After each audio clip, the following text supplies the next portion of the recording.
Warahmatullahi wabarakatuh. Selamat siang teman-teman semua. Sebelumnya saya sejujurnya ingin mengucapkan terima kasih karena teman-teman sudah ingin menyempatkan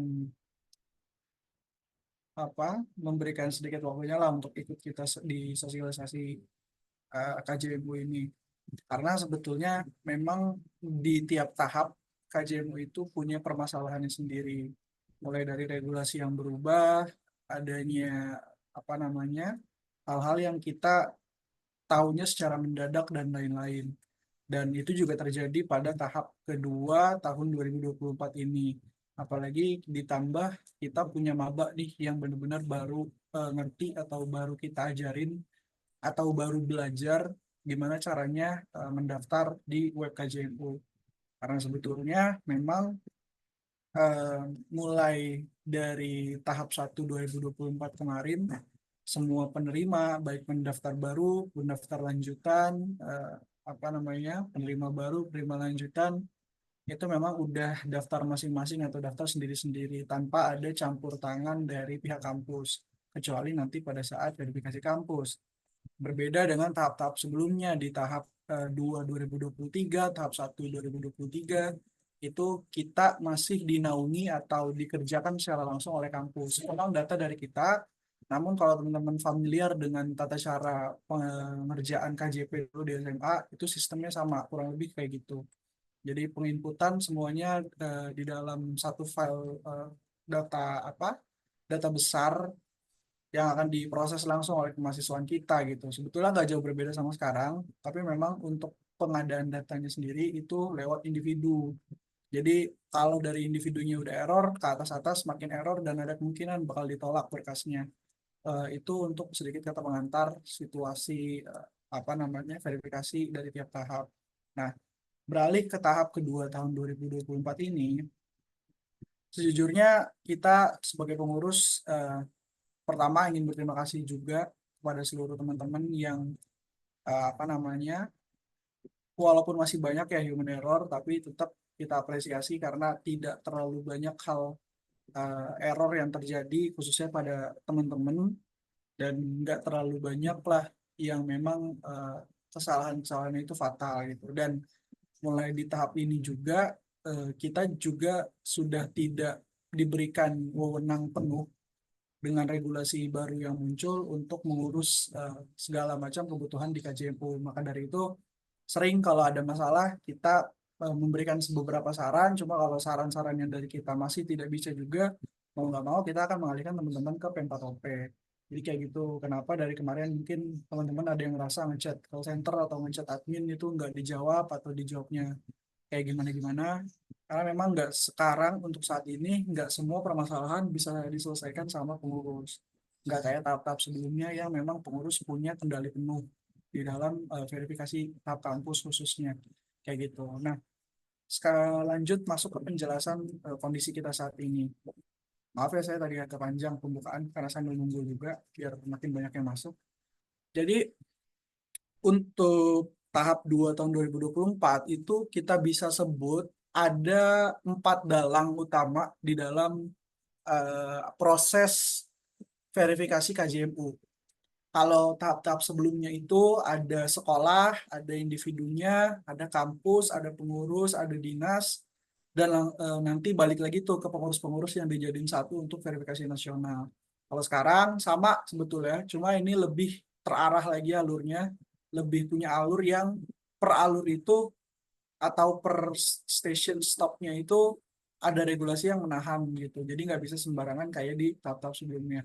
Jadi untuk flow-nya sendiri itu dimulai dari teman-teman isi berkas atau print berkas yang udah kita kasih. Setelah teman-teman isi, teman-teman udah print, teman-teman udah scan, teman-teman kan bisa tuh masukin ke dalam web KJMU-nya. Nah, dari web KJMU barulah dikumpulkan ke sekolah. Jadi web itu selain kita juga yang punya web, kita daftar web, sekolah pun punya web yang sama kayak kita. Cuma menunya itu berbeda dan registrasi akunnya itu juga berbeda, di mana sekolah itu yang mewakili sekolahnya gitu. Nah, nanti semua data yang teman-teman udah kumpulin di individu di proses verifikasi masing-masing itu, semua datanya akan masuk ke dalam web sekolah. di mana di web sekolah barulah ada proses yang namanya filtering, ada proses cancel berkas, ada proses revisi berkas, ada proses pembatalan sepihak, dan lain-lain. Jadi harusnya teman-teman selama proses verifikasi sekolah itu teman-teman cek secara berkala tuh, boleh 1 jam sekali, 2 jam sekali, karena dari sekolah kalau ada berkas yang salah otomatis dia akan langsung mencet tuh batalkan berkas gitu. Nah, nanti informasi pembatalan berkas itu atau revisi berkas itu akan masuk ke dalam web teman-teman. Maka dari itu kemarin saya terus selalu bilang kan, cek berkala statusnya apa revisi berkas, apa verifikasi sekolah. Karena ya kalau misalkan apalagi kalau sekolah yang penerimanya banyak, itu benar-benar ya mereka nggak bisa dong konfirmasi satu-satu ke anak-anak siswa-siswa alumninya gitu kan. Padahal itu kemarin sempat banyak tuh yang sebetulnya dia nggak bisa lanjut atau masih ketahan di tahap verifikasi sekolah karena memang datanya masih revisi dan dia nggak ngecek dan dia nggak tahu hal itu gitu. Jadi tahu-tahu udah ditinggal sama sekolahnya, dan itu human error yang menurut saya coba kalau bisa lebih diteliti lagi gitu kan. Nah, setelah dari verif sekolah barulah naik ke tahap verifikasi kampus setelah melewati persetujuan kepala sekolah. Setelah melewati persetujuan kepala sekolah naik ke verifikasi kampus, disitulah baru pengurus dan kemahasiswaan bekerja sama untuk memproses data atau memadankan data dari sekolah. Jadi data dari sekolah yang sudah diupload SPTJM-nya itu akan otomatis masuk ke dalam web kampus. Jadi selain selain kita yang punya web, punya akun, sekolah juga punya akun, kampus juga punya akun. Nah, kampus data-data dari yang dipegang sama kampus itu berasal dari data-data sekolah yang udah ngirim SPTJM. Flow-nya seperti itu. Nah, sekarang setelah proses verifikasi kampus selesai, setelahnya adalah persetujuan apa namanya, apa sebutannya itu, rektor atau persetujuan pimpinan apa gitu. Setelah persetujuan barulah verifikasi dinas barulah nanti di ending itu kalau teman-teman sudah ditetapkan, tulisannya akan berubah ditetapkan sebagai penerima, dan kalau udah statusnya seperti itu, penerima baru tinggal nunggu distribusi kartu dan penerima lanjutan tinggal nunggu kapan cair. Jadi kayak gitu, sedikit saya informasikan flow dari verifikasi KJMU itu seperti apa. Dan balik lagi ke topik awal kita, kenapa sih ribet banget Kak? Dari kemarin tuh seolah-olah kayak bumi sedang tidak baik-baik saja gitu kan. Karena memang kalau saya bisa bilang KJMU adalah beasiswa yang nilainya besar dengan proses paling mudah, tanpa harus isi esai, tanpa harus ada wawancara, tanpa harus ada melakukan hal ini itu. Maka dari itu, hal-hal seperti ini menurut saya wajar karena kita eh, berafiliasi dengan badan publik, yaitu Pemprov DKI selaku penyelenggara KJMU, di mana dinaungi dibawahi atau di staf khususnya lah kita sebut, yaitu P4OP. Di mana P4OP ini juga yang bakal menaungi semua seluruh penerima KJMU maupun KJP. Nah, kenapa sih ribet banget gitu? Jadi saya akan sedikit bocorkan. Jadi setiap tahun P4OP itu mereka diaudit oleh BPK, tata kelola keuangan mereka, sistem keuangan segala macam gitu. Dan pada saat itu BPK menemukan beberapa kejanggalan, menemukan beberapa hal yang memang harus dikonfirmasi kebenarannya, dan ditemukan bahwa sebetulnya banyak alumni-alumni penerima KJMU yang sebetulnya udah lulus dan harusnya nggak dapat KJMU lagi, itu masih kekirim tuh ke nomor rekeningnya gitu. Dan atas dasar hal itu, maka diperketat kembali nih sistem yang ada, regulasi yang ada diperketat dengan metode dikti, update dikti gitu. Nah, itu sebetulnya memang sudah diinformasikan ke semua kampus lewat surat resmi yang dikirim dari P4OP. Nah, surat resmi itu sebetulnya masih banyak kejanggalan karena banyak hal-hal yang masih rancu sifatnya. Nah, disitulah awal masalah muncul. Kenapa? Karena untuk update dikti, masing-masing PTN atau PTS Mitra itu punya regulasi birokrasinya masing-masing. Jadi kita ambil contoh Kemendikbud. Kemendikbud itu mereka bisa lebih dulu update diktinya. Saya nggak tahu detailnya seperti apa, tapi memang mereka bisa lebih dulu. Tapi kalau kita ambil contoh Kemenak, Kementerian Agama, mereka punya waktu atau alur update dikti sendiri, punya jadwalnya sendiri. Yaitu kita kalau di UIN Jakarta, itu di bulan Oktober, tanggalnya kalau nggak salah di tanggal 30 sekian lah. Gitu. Nah, itu menjadi masalah di mana proses verifikasi kampus tidak akan bisa lanjut sebelum dikti itu diupdate oleh akademik pusat di kampus masing-masing. Jadi permasalahan sekarang adalah data yang sudah masuk ke dalam akun kampus, data teman-teman semua yang dari sekolah masing-masing, setelah masuk ke dalam kampus, itu nggak bisa di-save, nggak bisa di, istilahnya kalau di verifikasi sekolah, eh, nggak bisa ke persetujuan pimpinan tinggi dari kampus, nggak bisa lanjut ke alur selanjutnya gitu. Nggak bisa kampus upload SPTJM lah bahasa gampangnya gitu. Kenapa nggak bisa diupload? Karena dikti kita memang belum berubah. Kayak gitu teman-teman. Paham sampai situ? Nah, jadi kenapa dikti kita belum berubah? Balik lagi, karena UIN sendiri itu punya waktu atau jadwal sendiri untuk update dikti. Nah, itu yang pengurus usahakan untuk memprioritaskan masalah update dikti kepada penerima KJRU, baik yang maba, pendaftar baru maupun penerima lanjutan.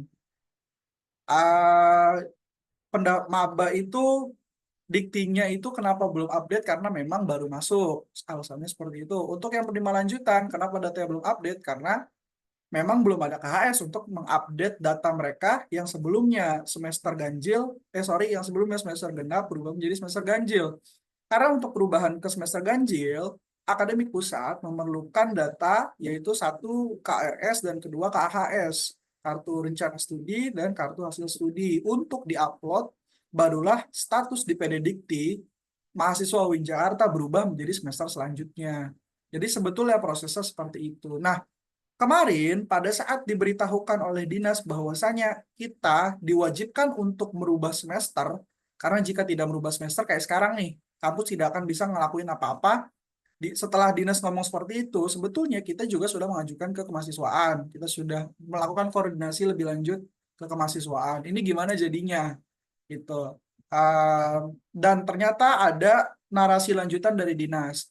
Untuk maba, segera diupdate diktinya dan diminta ke akademik, bahasa kasarnya seperti itu. Jadi untuk maba, coba kok deh kalian tuh ngomong ke akademik gitu, minta data-data maba diupdate. Nah, narasi lanjutannya adalah untuk penerima lanjutan, walaupun semester kalian belum berubah, tetap silahkan mendaftar terlebih dahulu karena nanti akan diupdate data semesternya oleh kampus. Memang narasi itu benar. Cuman seharusnya kalau memang ada keharusan untuk update dikti keseluruhan, harusnya dikabarkan dari pada saat itu gitu. Jangan mengatakan bahwasanya silahkan daftar dulu, dan itu yang kita permasalahkan dan sedikit kita sesalkan lah hal itu keluar. Memang tidak salah untuk dinas mengatakan hal tersebut. Namun dengan mereka mengatakan silahkan daftar dulu, kita tidak ada beban moral untuk mendesak akademik untuk update data dikti kita. Karena kita kira yang perlu kita usahakan adalah hanya maba nih. Nah, ternyata setelah kita usahakan maba, beralihlah tuh dari proses itu, kita mengusahakan maba. Kita bilang ke akademik, kita sampaikan akademik, ayo gimana caranya maba itu bisa daftar dulu. Kan kalian tuh sempat ketahan kan, tidak terdaftar di Dikti, nggak bisa daftar kan akhirnya. Nah, kita usahakan hal itu, biar teman-teman bisa daftar dan seluruh data semester teman-teman penerima lanjutan berubah. Cuman ternyata yang dikerjakan oleh akademik pusat kita hanyalah mengupdate data maba sebanyak kurang lebih 8.000 orang hanya untuk bisa daftar aja, bukan perubahan secara keseluruhan, yaitu perubahan semester, prodinya apa, fakultasnya apa, dan lain-lain. Yang paling utama semester lah kita anggap gitu, karena maba kan memang IPK kosong, KHS tidak ada, KRS baru ada, paling yang bisa disimpulkan adalah hanyalah univnya di mana, fakultasnya di mana, prodinya apa gitu kan. Nah, yang kita sayangkan adalah akademik 4 hari begadang lembur itu hanya menyelesaikan 8.000, bukan hanya menyelesaikan ya, sorry, menyelesaikan 8.000 data untuk diupdate, tapi hanya untuk biar maba-maba itu bisa daftar aja. Jadi paham nggak maksud saya? Jadi mereka mengupdate tuh 8.000 orang, tapi cuma biar teman-teman bisa daftar di link KJMU-nya, bukan perubahan datanya. Jadi walaupun kalian udah bisa daftar nih, tapi data teman-teman belum diupdate, data semesternya sama aja tuh. Teman-teman masuk nih lolos di verifikasi kampus, pas verifikasi sekolah, pada saat datanya masuk ke kampus, proses verifikasi kampus, kampus tuh nggak bisa memproses data teman-teman karena memang belum berubah. Jadi sebetulnya sama aja bohong. Nah, itu kita ketahui setelah kemarin sore kita telepon ke akademik karena memang kita was-was dong sebagai pengurus kok tidak ada kabar lanjutan nih mengenai dikti. Sedangkan dari kemahasiswaan sendiri itu juga tidak bisa memberikan jawaban yang pasti terkait kapan dikti itu bisa terkait kapan verifikasi kampus itu bisa berjalan. Nah, sebelum kemarin itu juga ada problem sebetulnya setelah saya datang ke kemahasiswaan untuk minta konfirmasi lanjutan. Sebetulnya data maba itu katanya masih di-lock oleh Pusdatin UIN Jakarta. Jadi nggak bisa diproses, nggak bisa diambil data mabanya untuk diproses ke dalam proses verifikasi kampus. Saya nggak tanya detail apa masalahnya dan lain-lain, karena memang itu kewenangan dari kampus, bukan kewenangan saya. Tapi intinya pada saat itu, data maba itu masih di-lock oleh Pusdatin. Cuman mungkin saat ini sudah di-unlock ya, kalau nggak salah. Karena kalau masih di-lock, kemungkinan Pak Januar juga sebagai perwakilan dari kemahasiswaan, pasti akan koordinasi ke kita untuk menarasikan ke teman-teman maba semua. Kayak gitu. Nah, sampai situ, setelah kemarin kita koordinasi, kita sebetulnya agak agak apa? Agak nafas sedikit gitu, karena ya, setelah kita desak akademik, Pak Warek satu, yaitu Pak Prof. Tolabi, kita telepon, kita chat beliau, kita agak tidak sopan memang saya akui, karena kita juga sedang was-was dan khawatir tentang kelanjutannya. Beliau menjawab, silakan, setelah agak panjang lah chatnya, nggak perlu saya beberkan. Setelah itu beliau memberikan salah satu nomor stafnya untuk dihubungi. Setelah saya hubungi, memang klaimnya seperti yang saya sebutkan tadi, mereka sudah lembur 4 hari untuk mengerjakan update data dikti. Cuman balik lagi, awalnya saya sih seneng, karena saya kira 8.000 yang diupdate itu, uh, istilahnya gini, saya kira 8.000 itu total dari hampir keseluruhan mahasiswa UIN Jakarta yang dikhususkan dari 8.000 itu penerima-penerima KJMU. Karena penerima KJMU kan cuma 1.900-an, ditambah kalian jadi ditambah kalian paling 200 lah. Paling ya 2.100-an gitu kan. Nah, saya awalnya senang karena saya kira 8.000 itu adalah jumlah apa ya, jumlah yang sudah dikerjakan gitu. Karena saya menganggap bahwa 8.000 orang itu yang sudah diupdate dan sisanya belum gitu, menurut saya gitu. Cuman beliau tiba-tiba bilang kalau sisa 60 orang lagi yang belum diupdate datanya. Nah, disitulah saya mulai curiga, karena kalau sisa 60 orang otomatis pikiran saya adalah, oh berarti cuma maba dong yang diupdate 8.000. Karena pikiran saya kan 8.000 harusnya, angka 8.000, 9.000, 10.000 adalah harusnya angka mahasiswa baru yang masuk dalam suatu universitas perguruan tinggi negeri gitu kan, kita sebutnya kayak gitu. Dan ternyata setelah saya obrolin sama pengurus, kita koordinasi lagi ke staff tersebut, ternyata memang betul. Saya nggak tahu apakah mereka salah menerima eh, apa apa sih namanya tuh, menerima permintaan kita untuk update dikti, atau mereka memang nggak paham prosesnya, atau memang seperti apa. Nah, ternyata setelah kita konfirmasi, betul tuh, hanya maba aja yang diupdate 8.000, dan diupdate-nya pun supaya teman-teman cuma bisa daftar aja, bukan supaya teman-teman semesternya berubah biar bisa diverifikasi pada saat verifikasi kampus gitu. Dan itu kita agak kaget juga. Pada akhirnya kita adakan koordinasi lanjutan lewat WhatsApp ke staf Warek satu.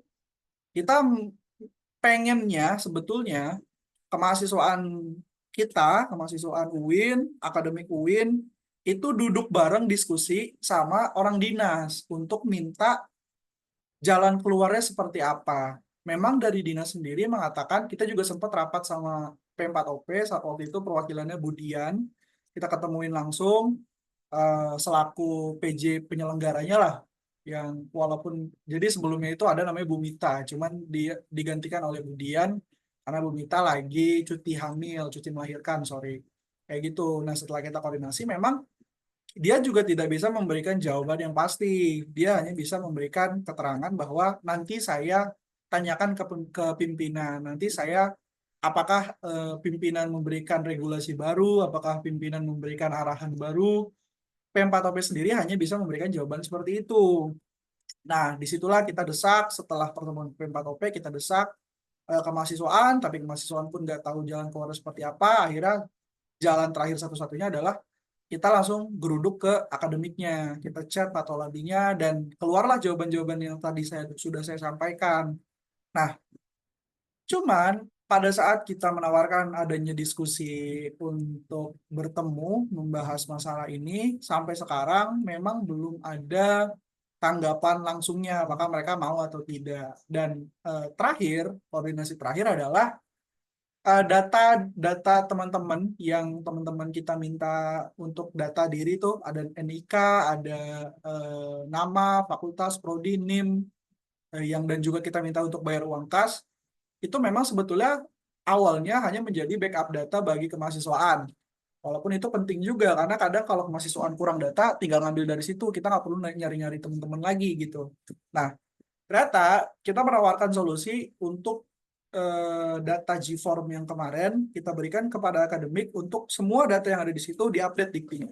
Nah, memang akademik alhamdulillahnya menyetujui. Ya udah kirim aja datanya ke kita. Berarti kan kita bisa ambil kesimpulan, deduksi saya sendiri ya, bukan deduksi pengurus, deduksi saya sendiri adalah bahwa akademik memang salah mengartikan apa yang kita inginkan dari pengurus khususnya. Mereka hanya mengupdate data agar teman-teman maba bisa daftar. Sedangkan teman-teman yang lanjutan itu dilupain uh, pergantian semesternya, kayak gitu teman-teman jadi ceritanya. Nah, alhamdulillahnya mereka menerima aspirasi kita dan mau juga ngebantu kita. Dan akhirnya juga kita sekarang sedang ngerapihin data teman-teman. Makanya saya agak kesel juga. Masa udah berhari-hari saya buka masih ada aja yang ketinggalan gitu. Jadi mau nggak mau setelah jam 12 tadi tuh udah saya bilang tinggal semuanya. Kalau ada yang masih nggak isi juga udah tinggal. Karena udah kita mau buru-buru juga kasih ke akademik gitu kan. Jadi saya nggak mau tahu salah sendiri kalau teman-teman memang ketinggalan. Saya nggak mau bantu karena ini waktunya udah tinggal 18 September. Jadi kalau teman-teman mau tahu proses verifikasi perguruan tinggi itu diperpanjang lagi tuh teman-teman sampai tanggal 18. Karena sebetulnya yang punya masalah dikti kayak ini nggak cuma Win Jakarta, makanya kita sempat rame di grup maba untuk cari tahu PTN PTKIN yang masih kendala kayak gini, kayak gitu. Nah, setelah kita temukan buktinya, barulah buktinya kita serahkan ke kemahasiswaan. Maksud kita gini loh teman-teman, kita kumpulin bukti, kita kasih ke kemahasiswaan, kita kasih data kita ke akademik, mereka ada yang diskusi gitu loh ke dinas. Ini baiknya seperti apa? Apakah datanya di hold dulu, ataukah datanya bisa nyusul, ataukah bagaimana?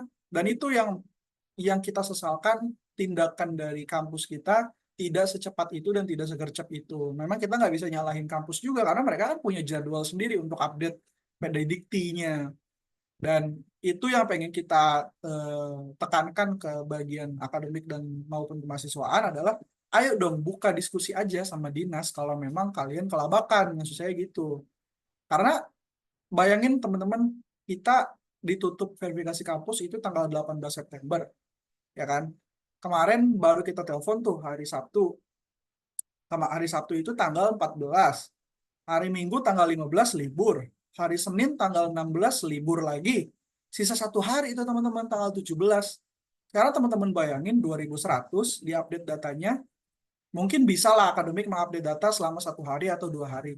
Nah, cuman proses verifikasi kampusnya ini cuma sisa paling 6 jam atau 7 jam kalau kita hitung waktu jam kerja mereka.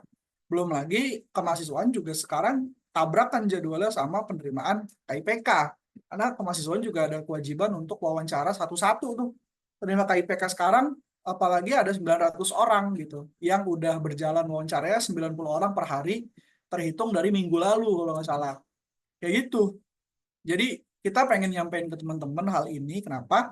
Karena kita pengen teman-teman lebih bersiap, khusus kalau maba mungkin lebih enak ngadepinnya karena teman-teman maba bisa daftar lagi di semester 2 tanpa takut, tanpa perlu takut apa namanya nggak bisa daftar karena for your information, KJMU itu maksimum pendaftaran itu ada di semester 4 gitu. Jadi nggak boleh lewat dari semester 4. Kalau udah lewat ya udah nggak bisa daftar. Kayak gitu, teman-teman. Nah, kurang lebih itu informasi eh, yang bisa kita sampaikan, dan sedikit nambahin untuk eh, timeline pengurus ke depannya adalah, mungkin ini baru timeline kasar sih ya, belum dibuat lebih konkretnya lagi karena kita belum merapat lagi.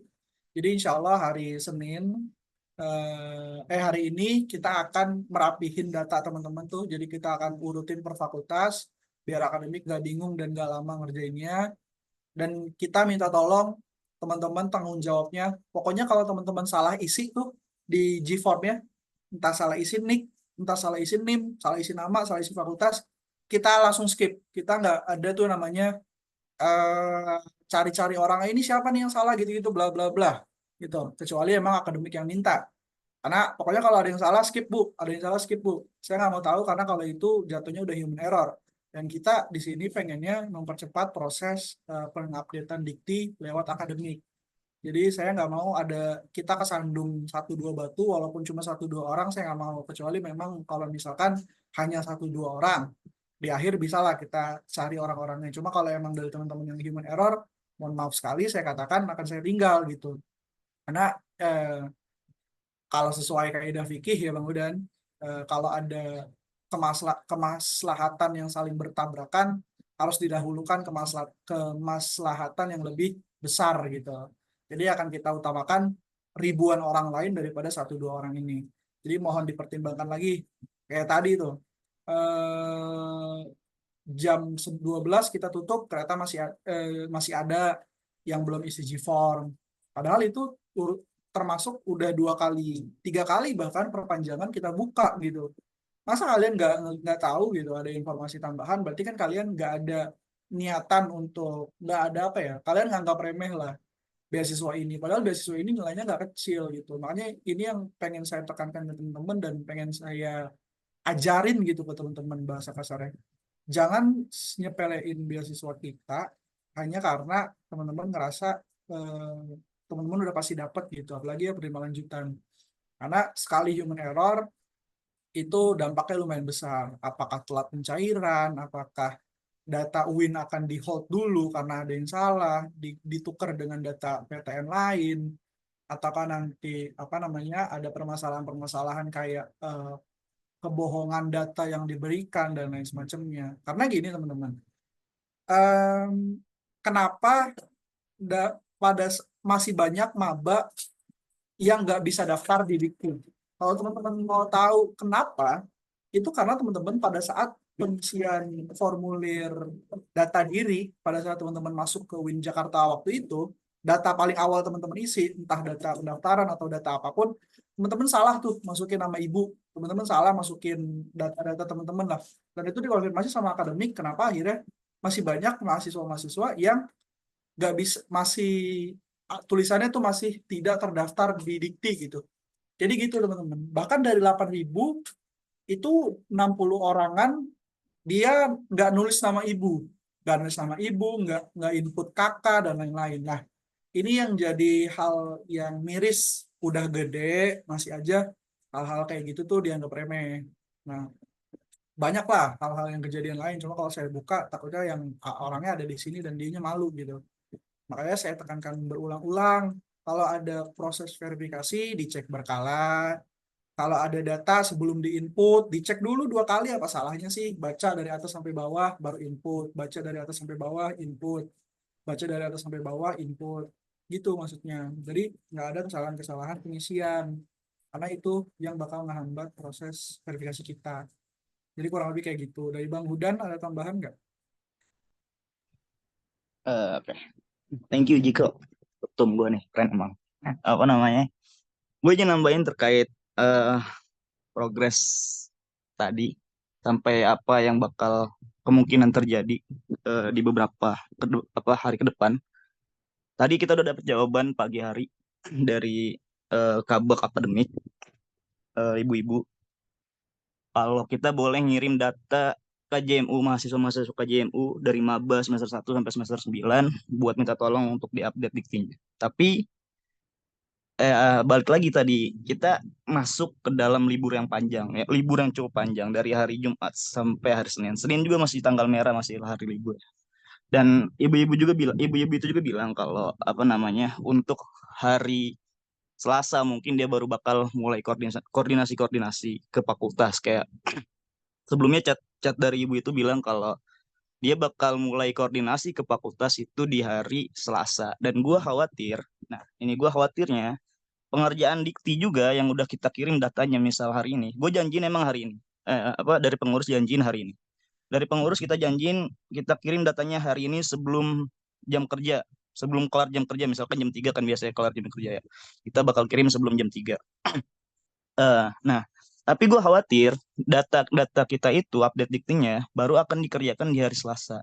Di hari Selasa itu di tanggal 17 dan deadline verifikasi perguruan tinggi yang diperpanjang itu sampai tanggal 18. Tapi teman-teman, sebenarnya selama kita udah dapat kejelasan ya, misalkan akademik udah mastiin nih, akademik udah mastiin, oke, data ini kita terima dan kita bakal usahain atau bakal langsung melakukan update dikti ketika nanti hari kerja di hari Selasa. Oke. Kalau misalkan kita dapat kepastian seperti itu, oke. Dan dari pengurus bakal usahain ke P4OP bakal minta perpanjangan timeline lagi. Walaupun emang sebenarnya kita malu juga minta perpanjangan timeline terus-menerus kita. Tapi emang sewajarnya P4OP itu nggak memperpanjang timeline secepat itu gitu untuk verifikasi kampus. Karena verifikasi kampus ini jumlahnya nggak sedikit kayak verifikasi sekolah. Verifikasi sekolah itu paling 100, paling banyak itu ratusan. Sedangkan verifikasi kampus itu bisa mencapai ribuan dan dikerjakan dalam waktu seminggu itu mustahil gitu. Bukan mustahil, eh kayak kerja rodi gitu ya. Jadi ya seharusnya juga P4OP bisa berpikir lebih panjang lah. Harusnya dia bisa memberikan timeline perpanjangan nggak berbarengan dengan hari libur panjang sampai hari Senin. Jadi mungkin kita bakal pastiin di hari ini apakah data kita benar-benar akan data yang kita kirim nanti benar-benar akan dikerjakan langsung untuk update dikti semesternya aja bagi para penerima KJMU tadi sejumlah 2051 di hari Selasa bisa pasti atau enggak mau di hari Selasa atau mulai di hari ini mulai di hari ini juga lebih oke ya kita alhamdulillah kalau misalkan emang bisa dimulai dari hari ini tapi kalau emang bisa dimulainya di hari kerja di hari Selasa mereka itu juga nggak apa-apa yang penting kita dapat kepastian dulu gitu dan terkait timeline walaupun gue juga agak khawatir tapi kita bakal usahain ke dinas buat ngomong tolong diperpanjang lagi jangan sampai tanggal 18 kalau bisa diperpanjang selama seminggu lagi gitu karena kan seharusnya eh, semua tahap dari pendaftaran mandiri sampai tahap apa namanya verifikasi kampus emang seharusnya selesai itu di September. Jadi untuk verifikasi dinas sampai penetapan gubernur itu bisa fokus di bulan Oktober. Jadi seharusnya nggak masalah kalau emang kita bisa kita minta perpanjang timeline sampai habisin bulan September gitu. Jadi intinya buat langkah kita saat ini dari pengurus kita bakal mastiin dulu ke kabak akademik mastiin benar-benar data kita nggak salah lagi kayak yang disebutkan Ketum tadi. Nggak salah lagi buat di-update diktinya. Semester 1 sampai semester 9, bukan semester 1 aja. Kita pastiin semua data yang kita kirim tuh 2051 dapat kepastian dari kabar akademik buat di-update diktinya. Mau itu dimulai hari Minggu ini, hari Senin, ataupun di hari Selasa. Itu. Tapi, teman-teman, kalau misalkan nggak ada kejelasan juga, kita nggak dapat kepastian juga dari kabar akademik, karena kan deadlock kita nih kita udah di opsi terakhir gitu eh udah nggak ada solusi lagi selain minta bantuan ngemis-ngemis ke akademik kita kalau misalkan dari mereka juga apa ya eh nggak nggak mau membantu dalam istilah kasarnya ya nggak mau membantu mahasiswanya karena kan nggak mungkin juga ya dari pendapatan dari KJMU ini ke kampus UKT itu bisa bisa hampir 10 M gitu. Dari para mahasiswa KJMU yang bayar UKT ke kampus itu bisa totalnya 10 M karena kan total kita di UIN Jakarta itu hampir mencapai 2.000 gitu. Misalkan dikali ya minimal UKT kalian rata-rata 3 sampai 5 juta dikali 2.000 orang itu bisa mencapai 10 miliar. Jadi gue rasa kampus juga seharusnya bisa memprioritaskan mahasiswa-mahasiswa penerima KJMU untuk lebih dipedulikan update diktinya. Jadi buat sekedar update dikti semester seharusnya nggak di apa ya nggak susah gitu buat membujuk akademik, tapi balik lagi ke akademik, akademik mau gak ngerjain ini. Tuh, jadi kalau misalkan opsi kita terakhir permohonan kita juga belum dapat kejelasan, langkah kita ke depan mungkin nanti bisa dijelasin sama ketua. Gimana tuh enak tuh biar enak. Oke gitu sih dari gue terkait kondisi dan langkah kita ke depannya. Ya balik lagi ya, kalau untuk langkah, jujur kalau dulu di tahap sebelumnya kan ada masalah desil, kalau teman-teman tahu, kalau teman-teman maba tahu ya, kalau teman-teman lanjutan pasti udah paham. Kalau desil kan memang semuanya kena, dan di situ maksimum adalah kita ke DPR RI untuk ada audiensi ke sana. Walaupun alhamdulillah pada saat di DPR RI aja, di DPRD DKI aja udah selesai masalahnya, udah bisa cair lah. Sukses lah kita bisa anggap gitu. Dan untuk tahap ini, jujurnya saya mau bilang apa-apa juga susah gitu. Karena balik lagi, kita demo pun misalkan nih, tanggal 18 tidak ada perpanjangan waktu lagi dari dinas. Kampus juga tidak kooperatif dalam berkoordinasi dengan dinas P4OP. Batal lah semuanya. 2.100 termasuk yang daftar baru. 1.900 tuh penerima tetapnya, mungkin kita kurangin 100 orang lah dari yang udah lulus-lulus, ditambah sama maba yang baru daftar, paling 200, 300, 2.100-an. Otomatis batal semua tuh. Sama yang kayak dibilang Bang Hudan. Kalau kita rata-rata UKT teman-teman dari 3 ke 6 juta, margin error saya kasih 5% atau 10% lah. Kita kali dengan 9, kita kali dengan 2.100 orang, itu kurang lebih 10 atau di bawah itu 10 miliar. Ya, di atas 7 sampai 8 miliar lah di atasnya. Itu harusnya menjadi pendapatan UKT dari kampus, dan itu sebetulnya menjadi kewajiban kampus untuk kita diurus. Karena memang harusnya bukan pengurusnya yang pusing masalah beginian. Harusnya yang pusing ya akademik sama kemahasiswaan. Kemahasiswaan sebagai bagian dari kepengurusan kebeasiswaan mahasiswanya gitu. Cuman memang kita agak gimana ya? Kita agak kecewa karena kita tuh kayak ini momong anak kecil gitu nggak? Tahu nggak momong anak kecil tuh kayak ngurusin anak kecil. Maksud kita gini loh sebagai pengurus. Kalian nih kemahasiswaan ngomong ke akademik, berat nih data gue nggak bisa nih kerjain kalau lu nggak diupdate. Bisa nggak sih lu pakai KRS aja untuk update data anak-anak gitu. Kalau nggak bisa, yuk kita ngomong berdua ke dinas, kita urusin anak-anak mahasiswa biar kelar masalahnya. Maksud saya tuh begitu aja loh, selesai loh kalau kalian begitu. Apakah nanti jalan keluarnya adalah eh, pembebasan pembayaran UKT selama 1 semester ke penerima KJU misalnya, walaupun itu mungkin mustahil.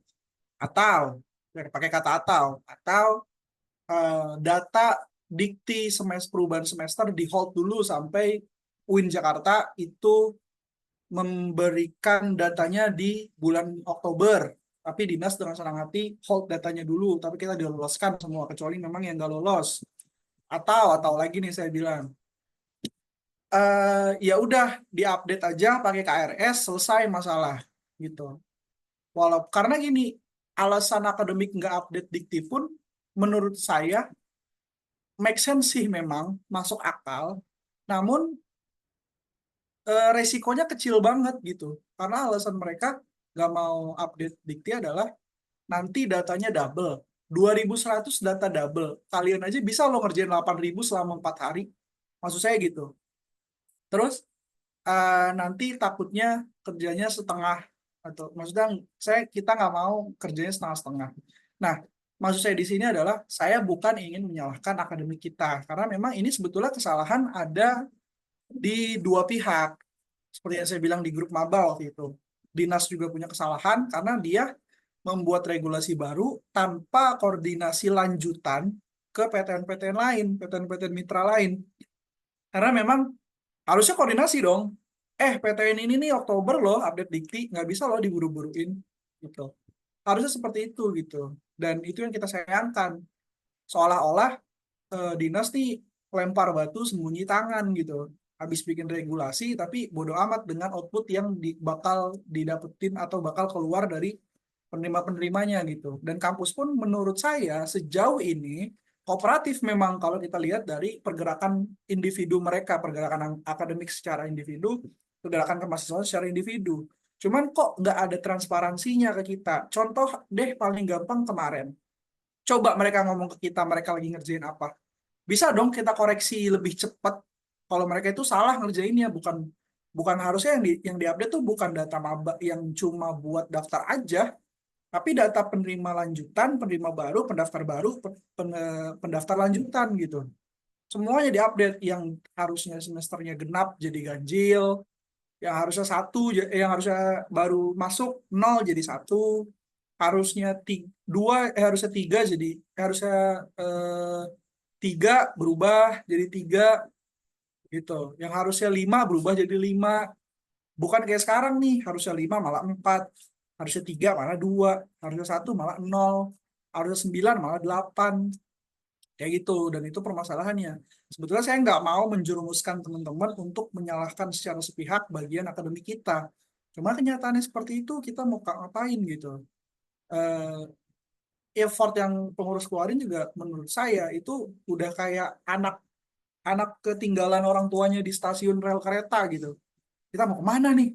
Kita harus ngapain nih gitu. Karena kita satu nggak tahu regulasi seperti apa, transparansi tidak setransparan itu, kita mau marah-marah juga marah-marah ke siapa? Toh yang buat kebijakan adalah dinas. Nah, opsinya sekarang adalah kita dudukin bareng dinas, akademik, atau kemahasiswaan bertiga, duduklah sana bicara, baiknya bakal kayak gimana gitu. Jangan jadi ini seolah-olah kita yang apa ya? Kita yang ngemis-ngemis banget gitu. Jadi saya kadang agak mikir tuh kayak, kan kalian digaji ya, kenapa pengurus yang pusing gitu. Saya pikir tuh kadang-kadang gitu. Dan harusnya gini loh, komunikasi kan emang hal yang penting ya. Maksud saya komunikasiin aja gitu loh. Win nggak bisa nih buru-buru kayak gini. Win nggak bisa nih apa namanya ngurus buru-buru kayak gini. Bisa nggak sih di hold? Kita janji deh Oktober nih udah selesai. Kalau perlu pakai surat pernyataan ditandatangan pakai materai dari wareknya atau dari rektornya mungkin, bahkan gitu kan. Karena 2100 mahasiswa, kalau nih ya, saya pakai kata-kata kalau batal aja semuanya, setengah dari penerima itu pasti putus kuliah. Saya bisa jamin kayak gitu. Kenapa? Karena kebanyakan mahasiswa kita itu dia nggak punya planning tambahan untuk membayar biaya kuliah mereka. Ada faktor ketergantungan kalau saya sebut. Faktor ketergantungan di penggunaan KJMU. Dapat 9 juta ya udah.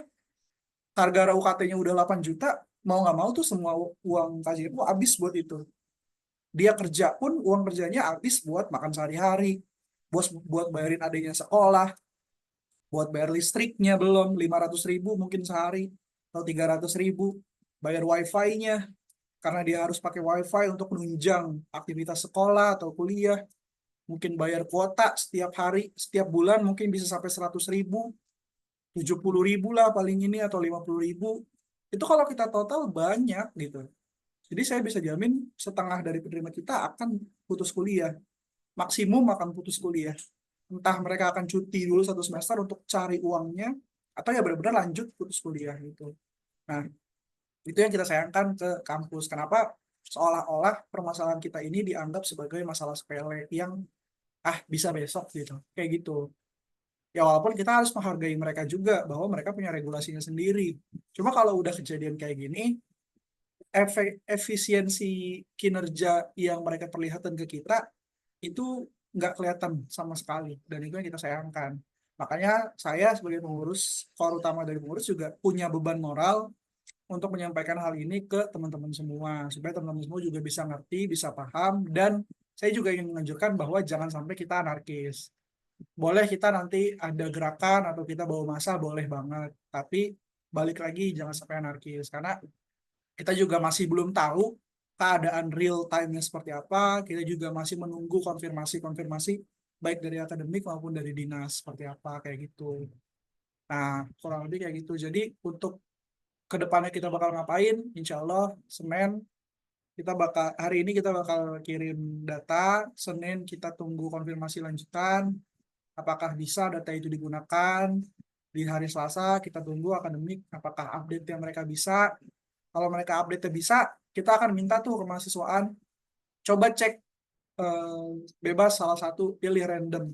Kalau ada yang udah bisa dilanjutkan ke tahap selanjutnya, berarti alhamdulillah akademik kita kerjanya bener istilahnya gitu. Cuman kalau memang sampai tanggal 18 pun itu masih nggak ditemukan juga apa output penyelesaian masalah ini, ya mau nggak mau kita harus lebih anarkis lagi, lebih anarkis dalam arti lebih apa ya, lebih jor-joran lagi untuk minta kejelasan dari mereka. Apakah itu mereka akan duduk bareng-bareng dinas, ataukah kita akan memberikan apa, menjembatani baik akademik, kemahasiswaan dan dinas, atau bagaimana.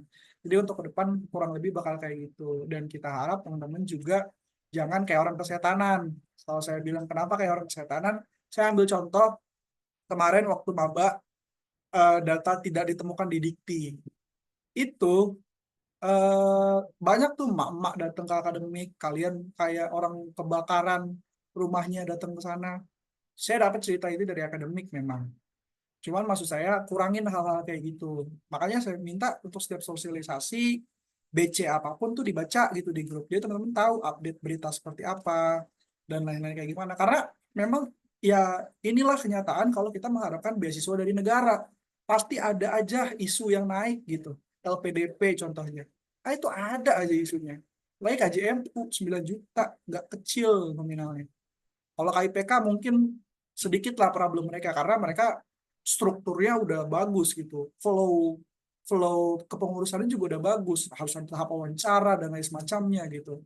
Nah, ini kan kita anggap sebagai improvisasi dinas yang tidak dipikirkan resikonya seperti apa. Kalau bahasa infrastrukturnya, kalau saya mau so keren tuh, mereka bikin regulasi, tapi nggak pakai kajian AMDAL gitu. Kajian AMDAL tuh masalah artinya apa tuh? Analisis masalah dampak lingkungannya seperti apa gitu. Mereka nggak menganalisa kalau saya buat keputusan seperti ini dampaknya kira-kira apa. Nah itu tuh yang menurut saya sendiri itu kurang dari mereka, dan itu ya tugas kita itu sebetulnya sebagai calon pemimpin anjay bahasanya. Dan itulah masalah yang kejadian di tahap ini. Jadi pengurus sendiri cuma bisa memberikan pengertian seperti itu. Jadi kurang lebih kayak gitu teman-teman. Untuk apa namanya, informasi terbaru terkait masalah dikti kita. Kenapa sih UIN doang yang paling sounding kayak gini? UIN tuh penerima terbanyak kedua teman-teman setelah UNJ. UNJ tuh sebelumnya tuh UIN 2.400-an. Mungkin kalau ditambah teman-teman maba nih 2.600 kali atau 2.700. Cuman kan kemarin di tahap sebelumnya ada pembatalan tuh banyak besar-besaran, yang memang nggak layak gitu. Mungkin mereka punya mobil, mereka udah lulus gitu. Jadi berkurang lah UIN jadi 1.900. Jumlah yang besar memang. Cuma memang kalau kita balikin lagi ke alasan utama pembatalan, itu akan make sense. Dan pada saat kita audiensi ke DPRD pun dibuka datanya oleh dinas. Siapa nih yang gagal-gagal, siapa yang dibatalin. Ternyata memang tuh ditulis. Mereka pada saat disurvei punya mobil. Cuma memang masih banyak yang surveinya itu salah sasaran. Padahal mereka pakai air isi ulang, karena air isi ulangnya itu pakai bungkus Aqua, ya kan? Kan berarti kan botol Aqua nih, galon Aqua yang bermerek. Tapi isinya tuh isi ulang sebetulnya. Cuma surveyornya itu nulisnya airnya air bermerek, akhirnya mereka dibatalin. Banyak juga sebetulnya kasus kayak gitu. Nah, sebetulnya itu yang pengen saya tekankan ke teman-teman semua. Jadi saya ingatkan lagi, kenapa saya sendiri seolah-olah kayak orang kebakaran atau kayak gimana, kayak gerasak gerusuk banget dari kemarin, berisik banget, sering ngobrol, sering ini itu. Saya minta maaf karena memang beban beban moral saya mengharuskan saya untuk berperilaku semacam ini gitu. Karena UNJ pun sebetulnya, jadi gini teman-teman, banyak sih ini saya buka secret aja, banyak PTN mitra KJMU yang sebetulnya ada masalah nih kayak kita kayak gini. Cuma mereka nggak tahu pengurusnya, khususnya pengurusnya ya. mereka nggak tahu kalau ini itu nggak bisa dilanjut di proses verifikasi kampus. Akhirnya yang ngurus adalah kemahasiswaannya masing-masing. Nah, UIN yang ngurus kok malah kita gitu dalam hati saya, malah pengurus. Harusnya yang pusing-pusing itu kan akademik sama kemahasiswaan. Nah, itulah kenapa mungkin dari kemarin saya lebih berisik gitu daripada PTN-PTN lain. Karena PTN-PTN lain, saya bisa anggaplah deduksi saya adalah ya mereka flow-nya lebih bagus mungkin. Mungkin kerjaan akademiknya mungkin nggak dipegang sama anak magang, mungkin kan gitu kan. Ya itu deduksi saya gitu kan. Kalau salah ya mohon tunjukin ke kita kenapa saya salah gitu. Karena kenyataannya pun memang begitu gitu. Jadi jangan menghalangi saya untuk mengatakan akademik yang kerja orang magang gitu, kayak gitu. Nah, kurang lebih infonya bakal kayak gitu. Ada yang mau ditambahin lagi nggak dari pengurus?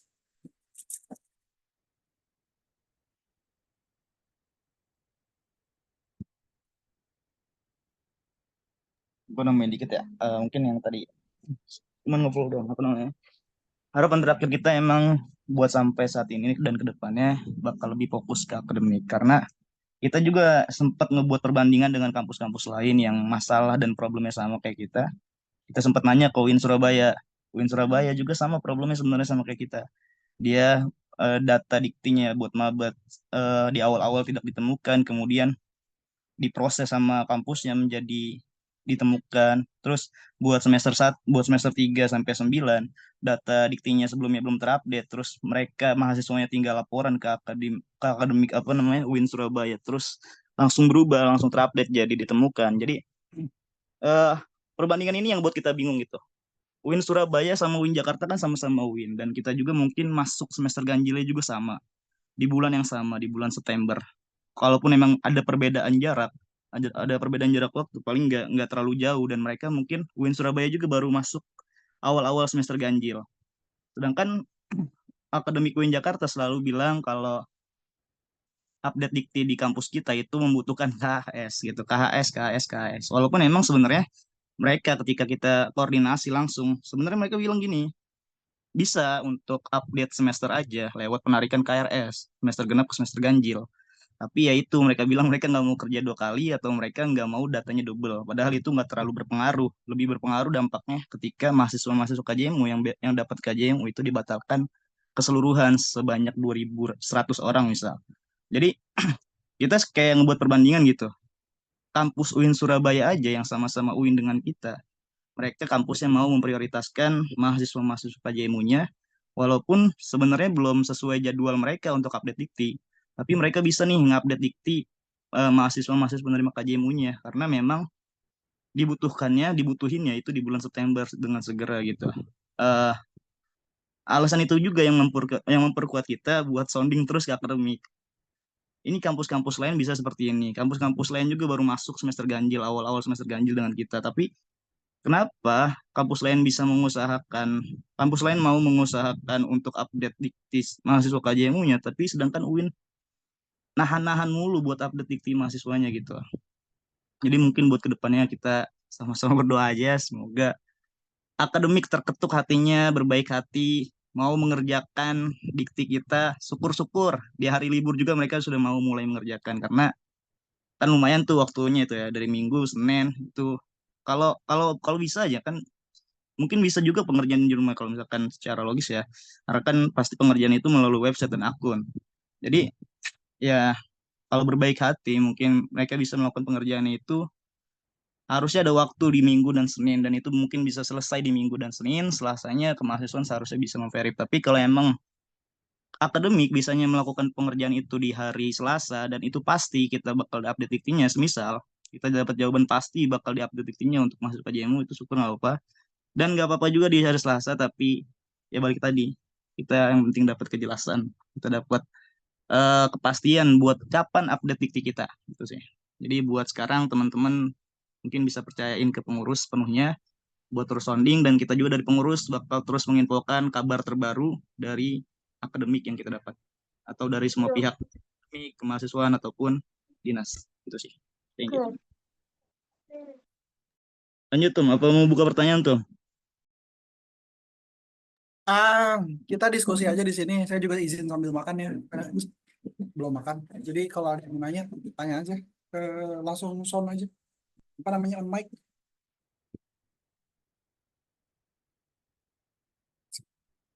Oh ya, sebelum mungkin sambil nunggu yang nanya, mungkin buat penerima lanjutan udah nggak asing kenapa kita minta NIK, nomor induk kependudukan.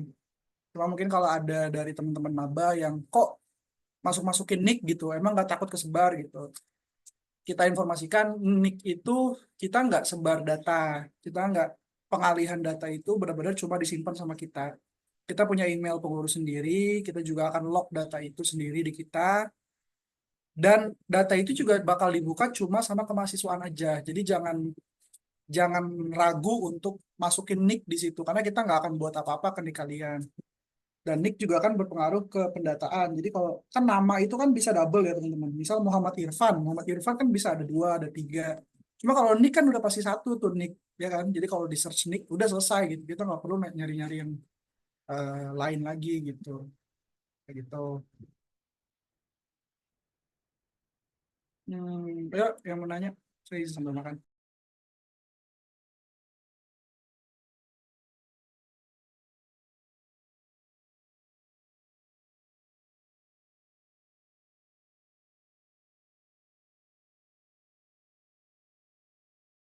Oke, buat info data apa namanya pendataan Google Chrome itu sebanyak 2058, 2051 tambah 2058.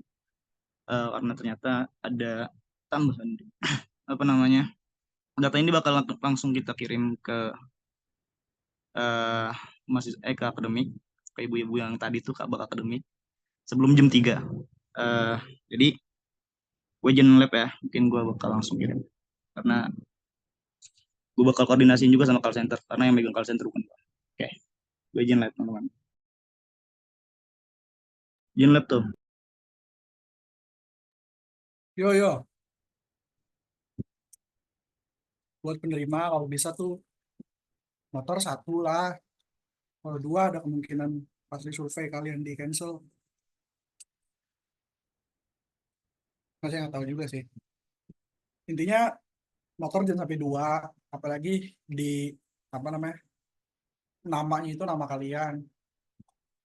Mobil jangan sampai, terus apa lagi tuh? Ya kalau bisa tuh apa? Kalau udah daftar KJMU bisa daftar UTBK tahun depan nggak kan?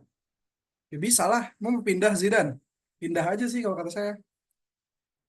Karena kalau untuk maba, kalau statusnya belum ditetapkan, kayak sekarang nih misalnya kalian dibatalin, jebret batal gitu, nggak bisa ikutan. Kalian bisa tuh pindah kampus terus daftar lagi karena statusnya belum ditetapkan. Tapi kalau untuk yang semester 3, semester 5, semester 7, semester 9, kalau sebelumnya udah pernah dapat, udah pernah cair, terus pindah kampus, anggaplah semester 3 lah ya. Semester 3 pindah kampus, itu nggak bisa daftar lagi. Harus cari beasiswa lain. Karena namanya udah ditetapkan sebagai penerima. Jadi gitu, terus larangan penerima tuh juga, kalian nggak boleh cuti. Kalau cuti tuh kalian bakal dibatalin. Terus kalian nggak boleh, apa namanya, KPK bisa kok. Nggak boleh cuti, kalau cuti dibatalin. Terus nggak boleh pindah kampus juga pasti dibatalin. Terus nggak boleh apa lagi ya, nggak boleh kaya sih yang utama. Kalau kaya udah langsung dibatalin.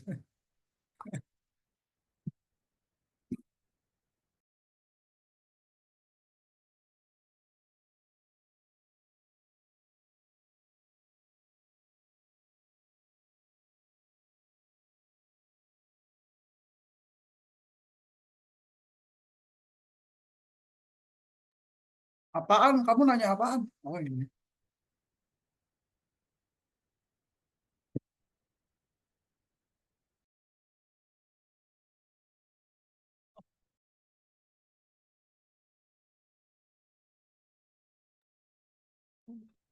Ini sih Kak, mau tanya Kak.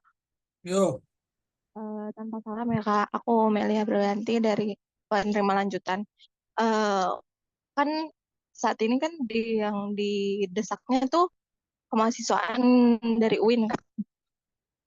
Coba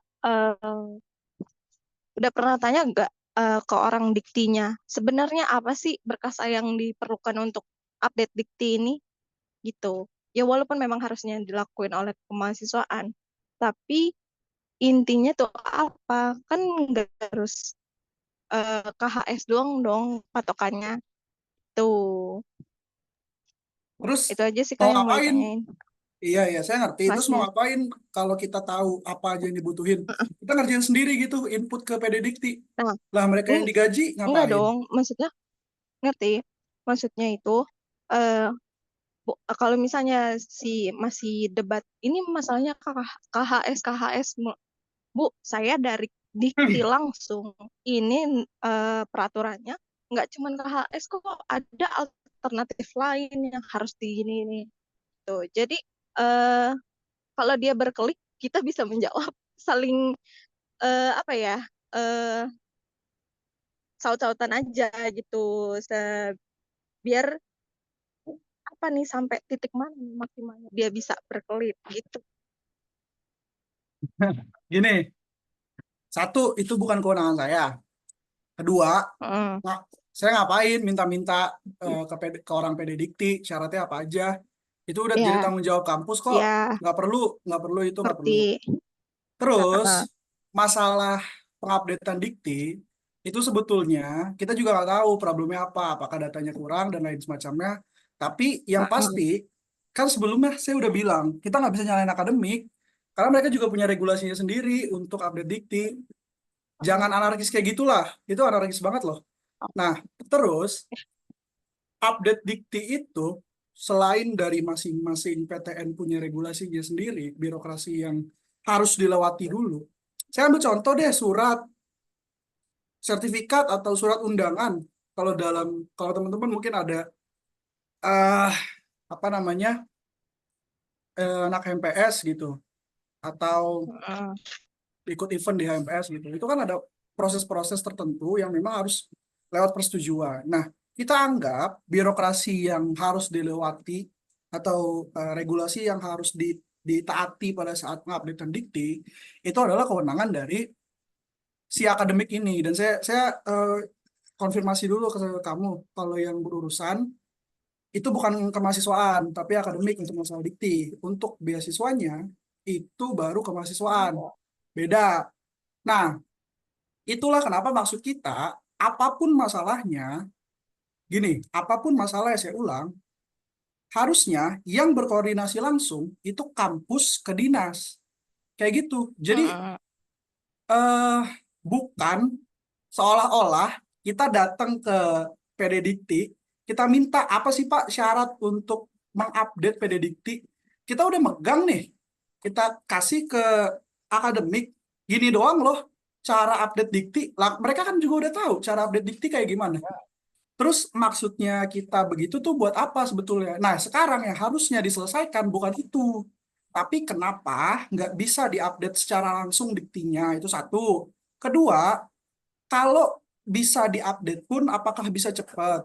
Ketiga, kalau misalkan lama nggak bisa cepat, silahkan berkoordinasi langsung dengan dinas yang bersangkutan mengatasnamakan UIN Jakarta untuk meminta jalan keluar paling baik, paling bagus, jalan keluar terbaik untuk menyelesaikan masalah ini. Karena yang terdampak nggak cuma Heeh. satu dua orang, tapi 1.000, 2.000-an orang. Jadi bukan masalah Ya. minta syarat dari PD Dikti kita kasih ke akademik. Maksudnya gini loh, kalau dari deduksi saya, a- akademik juga tahu kok cara update dikti gimana. Tapi kalau dari mereka bilang kita harus punya KHS, bener, make sense. Orang kalau mau datanya berubah harus ada nilainya dulu, nilai semester itu. Nilai semester itu keluar, barulah keluar pergantian semester. Saya anggap itu make sense. Kenapa? Karena itu memang penjelasan dari akademik. Jadi mau kita ambil, kalau misalkan nih kita ke PD Dikti, kita tanya syaratnya apa, ternyata syaratnya adalah harus menginput KHS. Kan sama aja tuh. Nah, sekarang pertanyaan kita, kenapa banyak PTN atau PTKIN, contohnya UIN Surabaya, yang bisa diupdate diktinya lebih cepat daripada kita? Apakah mereka tidak menggunakan KHS? Apakah memang ada birokrasi yang dilewati atas dasar persetujuan dari petinggi-petinggi kampus?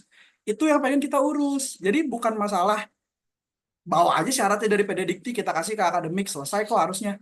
Nggak gitu. Maksud saya nggak sesimpel itu. Kalaupun bisa, Mm-mm.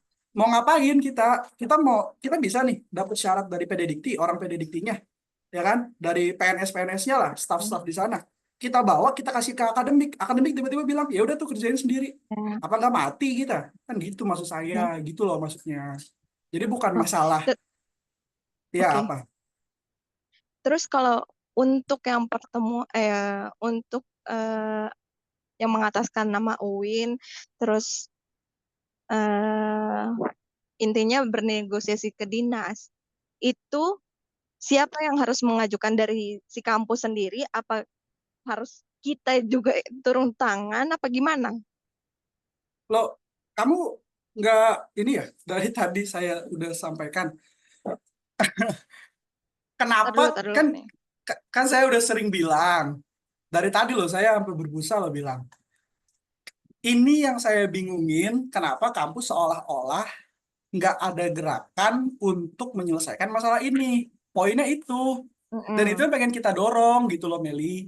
Itu yang pengen kita dorong Ya, supaya kampus menyelesaikan masalah ini karena ini memang kewenangan penuh dipegang oleh kampus. Bukan pengurus. ya. Pengurus hanya sebagai jembatan. Kecuali pengurus digaji dari uang kampus untuk mengurus masalah KJMU. Baru saya akan bertanggung jawab dari A sampai Z.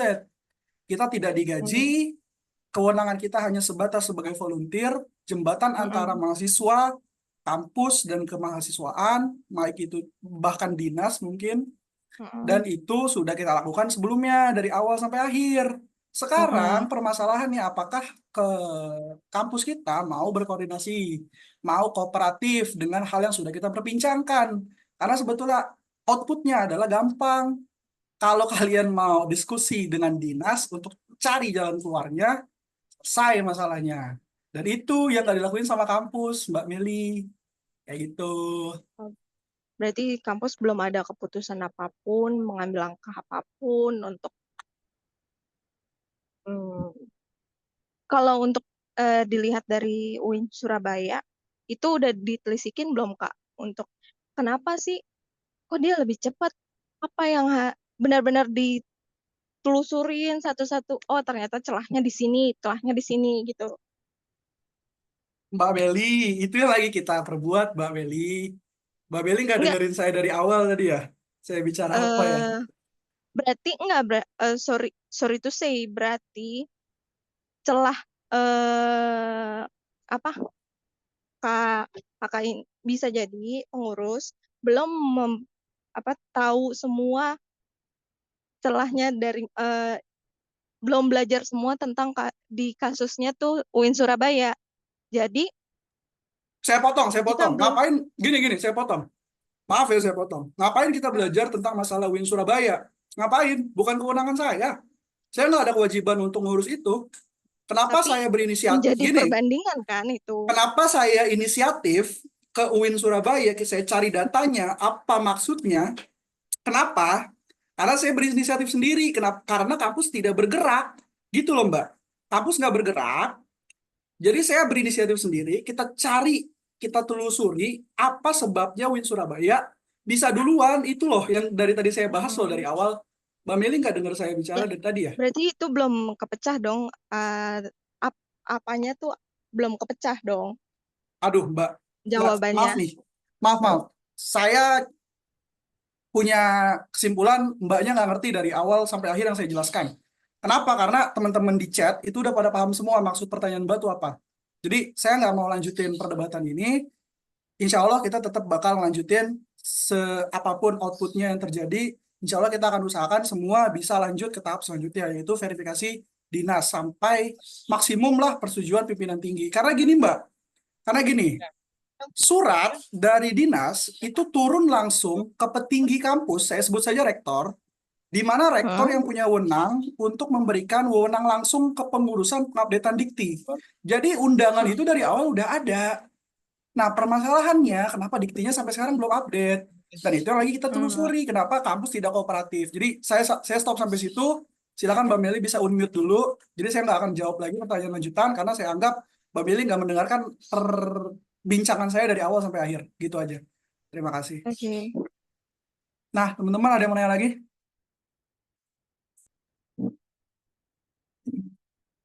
Kecuali pengurus digaji 10 juta setiap bulan.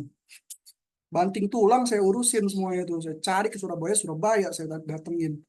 Kayak gitu. Uang kas kaliannya 10 juta. Oke lah, 2.000 orang bayar 10.000, 20 juta oke. Tapi 20 juta itu kita pakai buat pengadaan pelatihan. Pelatihan tuh nggak murah loh, 1 juta tuh. Pasti kita habis 1 sampai 2 juta untuk ngadain pelatihan. Karena kita pasti buka nggak dikit, nggak cuma 50 orang untuk pelatihan, 100 orang minimal. Maksimal tuh 900 sampai 1.000. Pernah kita waktu itu di Harnas, pernah. Belum konsumsi teman-teman. Bayangin teman-teman cuma bayar kas 10.000, tapi bisa kita ubah 10.000 itu jadi sebuah apa namanya hasil. Teman-teman bisa ikut pelatihan, bisa dapat konsumsi, gratis lagi masuk pelatihannya. Kayak gitu. Jadi kita nggak digaji loh gitu. Kenapa kita yang harus pusing? Bukan berarti kita melempar tanggung jawab ke bagian kampus, tidak. Tapi tupoksi kita memang hanya sebatas sampai situ. Kayak gitu. Jadi pengertian juga buat teman-teman. Jangan seolah-olah kita adalah badan publik nih di sini. Jangan seolah-olah Narang Muda Syahid itu menjadi badan publik di UIN Jakarta, badan mahasiswa gitu. Bukan. Kita tidak kita mewakili teman-teman, iya. Tapi tupoksi kita sebatas menjembatani teman-teman semua, bukan mengambil keputusan. Mungkin kalau di tahap 3 2023, iya kita memang bisa ngambil keputusan. Bahkan di tahap kedua 2023 kita bisa loh membatalkan penerima yang memang tidak kooperatif.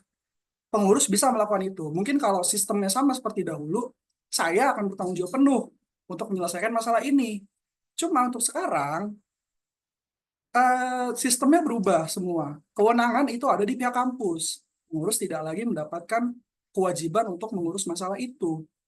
Jadi coba jadi mahasiswa lebih diteliti lagi, lebih dicerna lagi permasalahan yang terjadi sebetulnya apa. Dan coba, kita kan ada tuh di Instagram, kalau kalian buka Linktree, itu ada loh, ADART yang saya buat sama ketum sebelumnya. Ada loh, apa sih namanya tuh, ADART lah bahasa gampangnya, itu ada dari atas sampai bawah. Ketua umum tugasnya apa, wakil ketua umum tugasnya apa, pelayanan informasi Kadif tugasnya apa, Komdik tugasnya apa, itu dijelasin dari atas sampai bawah. Dan nggak ada satupun di situ menyatakan tugas kita adalah membimbing, apa namanya, mengurus semua pencairan sampai semua pendaftar dapat duitnya. Nggak ada salah satu pasal pun yang menyebut hal itu gitu. Jadi tupoksi kita cuma sampai situ. Kayak gitu. Ada lagi yang mau nanya? Jadi rame kan tuh, saya ada emosi. Maaf semua yang sebelumnya. Karena seolah-olah saya digaji di sini jadinya. Makanya saya agak kesel. Ada lagi yang mau nanya? Iya lagi, nasi saya kering sih Dan.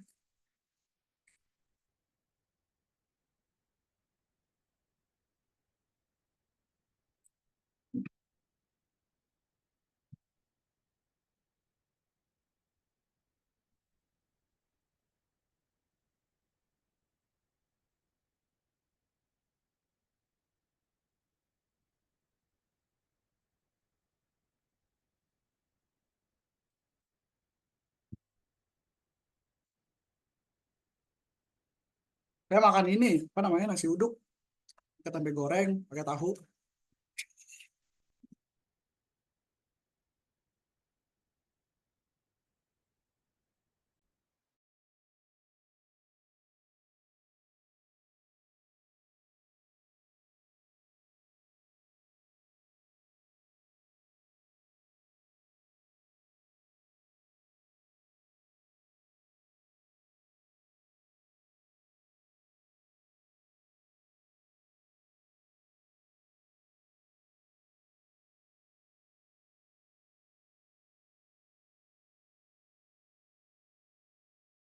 Ada yang mau nanya lagi ya?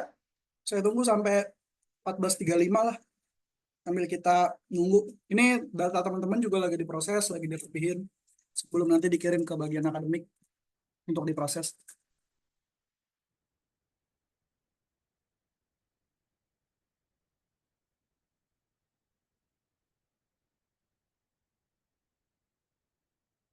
Oh iya, Minumnya teh jus es kopi lah, nggak level teh jus kalau udah jadi ketua umum mah. Canda. Eh kalau bisa ke depannya rekordannya di share kok, apa namanya, di YouTube kita, nanti teman-teman bisa cek aja. Linknya juga nanti bakal kita kirim. Pun linknya kita teman-teman nggak ketemu linknya, ya buka aja YouTube kita Nara Muda Syahid, itu juga langsung kebaca kok. Ada lah di situ minimal. Terus saya izin konfirmasi nih sambil nunggu kalau ada yang nanya mungkin. Intinya yang telat isi di G-Form, kita nggak ada toleransi lagi karena kita khawatir kalau kita makin tunda-tunda, makin kita perpanjang-perpanjang, akademik lama nih dapat datanya, lama prosesnya, lama diusahakannya, lama di pengupdateannya, karena kan eh, apa namanya, ada apa ya, ada ada dua proses lagi selain upgrade dikti, ada proses verifikasi kampus. Belum lagi tanda tangan persetujuan pimpinan perguruan tinggi. Ini ya baterai saya habis lagi. Ntar saya ngecas dulu. Masih ada 6% nih. Belum lagi nanti ada persetujuan pimpinan tinggi. Itu tuh kalau nggak salah harus ada tanda tangan minimal warik deh kalau nggak salah. Kalau saya nggak salah minimal warik, dan itu pasti lama gitu. Makanya saya bilang sebetulnya harus ada diskusi dari siapa, dari dinas sama pihak-pihak kampus yang terlibat untuk masalah beasiswa ini. Karena kalau nggak ada diskusi, ya sebetulnya kalau alam disawab kita nih tahu kita jelas nasib jelasnya kayak gimana. Kayak gitulah kurang lebih teman-teman. Dah, terus saya cas. Mana yang mau nanya nih? Mungkin akademik ngasih kode buat uang rokok kopi. Kita kasih. Kalau emang mereka bilang 1 juta sini, saya kerjain. Saya kasih, habis itu saya laporin. Gampang. Yang penting selesai dulu masalahnya. Orang lagi juga saya kasih juga pakai duit kalian yang ceban itu. Sini 1 juta, kita kerjain sehari kelar. Saya kasih nih, selesai masalah nih. Cair. Saya laporin dah ke dinas. Selesai deh. Kayak gitu. Betulnya. Saya kering lagi. Jadi marah-marah saya siang-siang begini.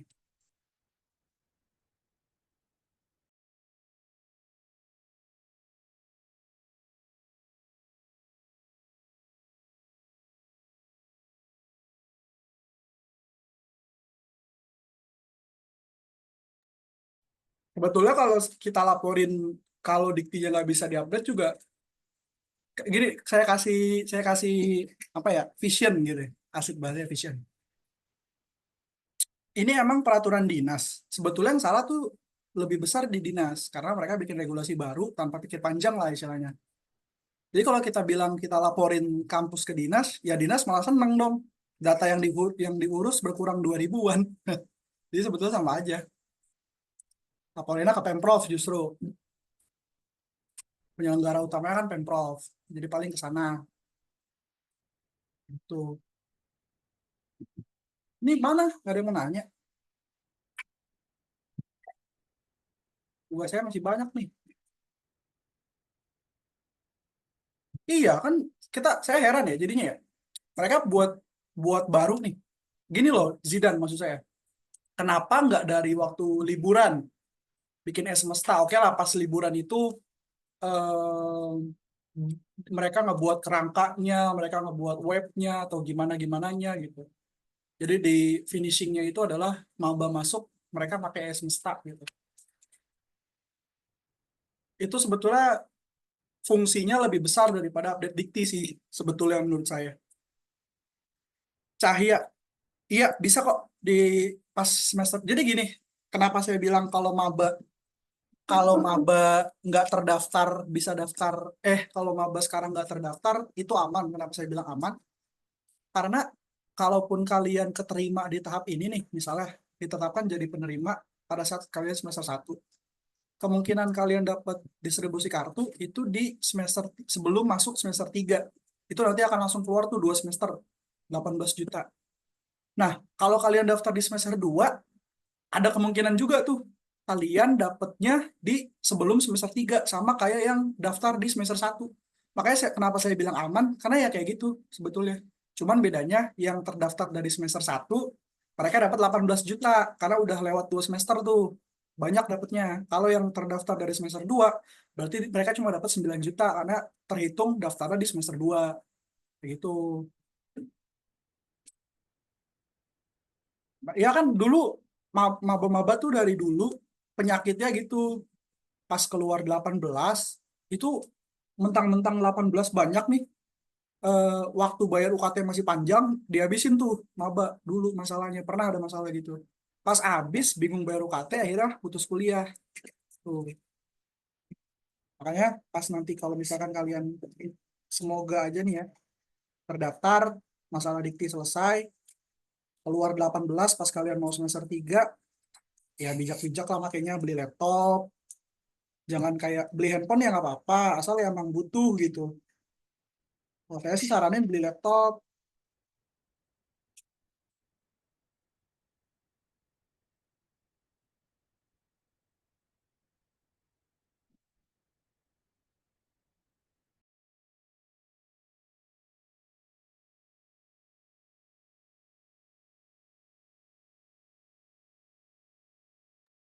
Itu mah sugesti aja, orang penerima nggak boleh beli HP. Maksudnya gini, eh, pakai skala skala prioritas lah. Kalau kalian udah punya laptop yang masih bisa dipakai nugas, ya beli aja HP. Ya boleh lah beli iPhone. Siapa bilang nggak boleh? Cuma kan masalahnya gini loh. Kalau kalian, nih, misalnya nih, iPhone 11 juta nih ya. Dengan 11 juta, kalian bisa beli laptop satu harganya 6 juta yang udah bagus. 4 juta kalian beli HP tuh dua. Dapat dua. Ngapain beli iPhone gitu? Kayak gitu misalnya. Belinya pakai kartu KJMU, tarik dulu lah. Malu banget beli pakai uang KJMU. Pakai Bank DKI. Tarik aja kan bisa tuh ditarik semua full 9 juta. Oh ya, buat maba nih ya, kalau nanti kalian udah dapat kartu KJMU-nya, itu penarikannya boleh semua, boleh 9 juta 9 jutanya. Tapi disisain tuh 20.000 sampai 50.000. Saran saya sih sisain aja 50.000, diamin aja di situ karena kan nanti buat uang administrasi, uang admin. Kalau misalkan kalian gak nyisain gocap di situ, ada kemungkinan, satu, dianggap nanti misalnya kalian keluar 9 juta, kalian tarik tuh semuanya 9 juta 9 jutanya. Ada dua kemungkinan tuh. Pertama, ATM kalian terdeteksi tidak aktif, akhirnya keblokir. Itu satu. Terus yang kedua, uang 9 juta di pencairan selanjutnya itu kepotong karena nggak ada uang itunya, ya kepotongnya dikit sih. Cuma saran saya mendingan, jadi gini, kalau nanti udah dapat kartu, disisain gocap di kartunya, terus dicek tuh setiap bulan. Karena kalau nggak dicek setiap bulan, dicek aja walaupun sebetulnya kalian udah habis nih, udah nggak ada uangnya, tapi dicek-cek aja, dimasukin aja. Jadi di kartu itu ada aktivitas, dan ini yang bilang orang Bank DKI. Karena kalau nggak sering-sering dicek, dicek aja nih kayak misalkan masukin aja, cek cek saldo, udah keluar pulang gitu. Karena kata orang Bank DKI, kalau nggak sering-sering dicek, katanya sih ya waktu itu udah tahap lama sih sebetulnya, eh, ada kemungkinan dideteksi tidak digunakan lagi, akhirnya diblokir. Nah itu kalau urus buka blokirnya, teman-teman ke Bank DKI cabang yang ada di buku tabungannya, datengin tuh, kita buka blokir, kayak gitu.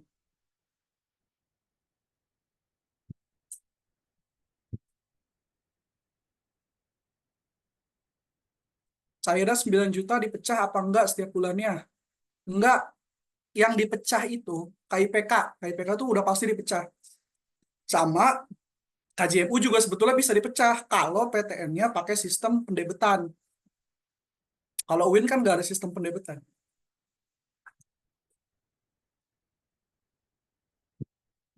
Bisa, dibilang bisa ditarik.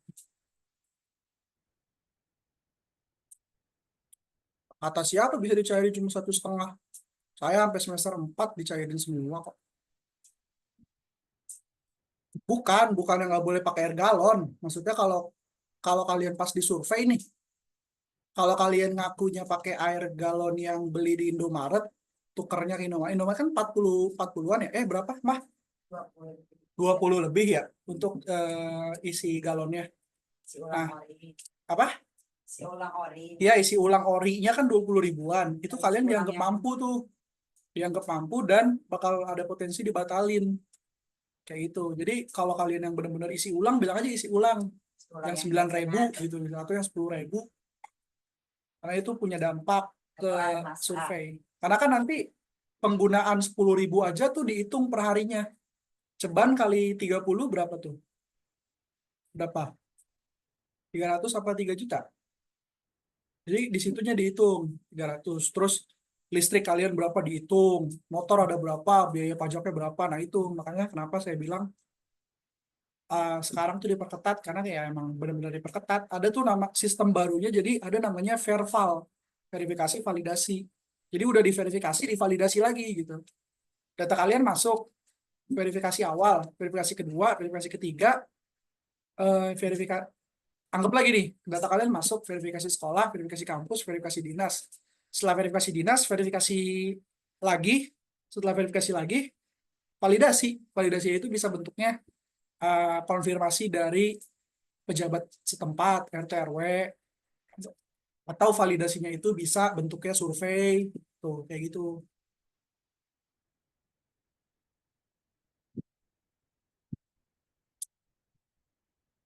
Saya KJMU, siapa bilang saya ke IPK? Ya bukan rugi jatuhnya Zidane, emang nggak dapet, tapi rugi sih, bisa dibilang rugi juga sih.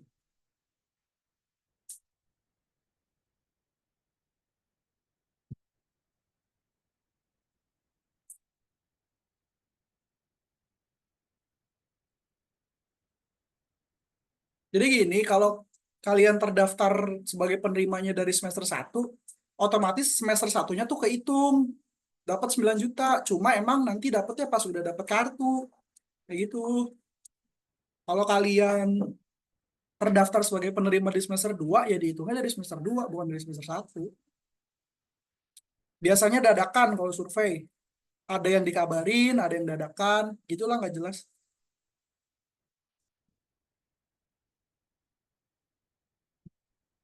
Kalau dulu kakak survei atau bagaimana? Sejak saya survei, emang saya surveyor, kamu bilang saya survei. Kan gini loh, teman-teman. Kenapa rumah itu harus domisili DKI? Karena nanti yang disurvei adalah rumah yang di DKI.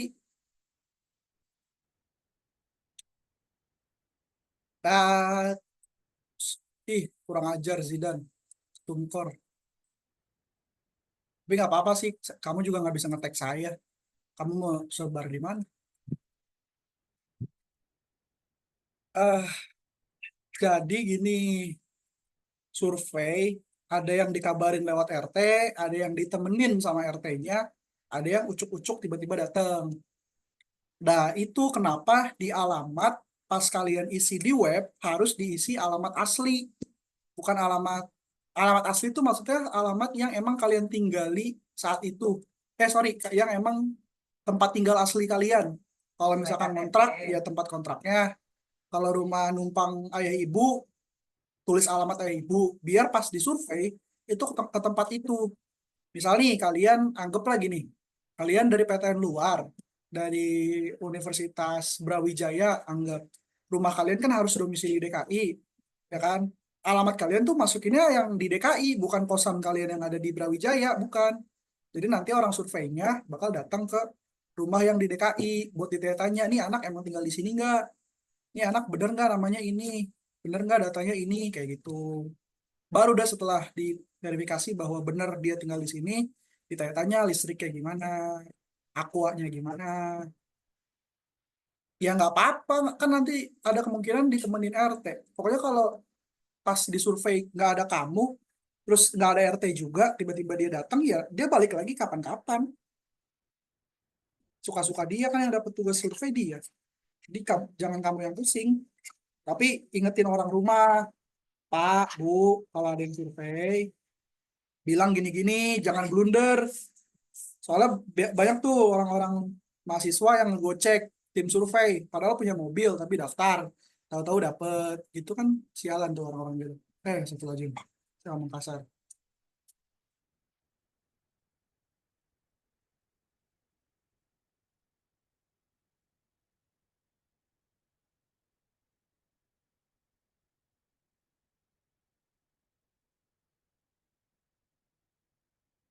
Nggak usah lah, di BTQ, gue dibilang asik, padahal gue habis ini udah turun. Dadah, kalian saya tinggal. Saya mau asik-asik aja di rumah nonton TV. Lupa nggak ada TV orang miskin.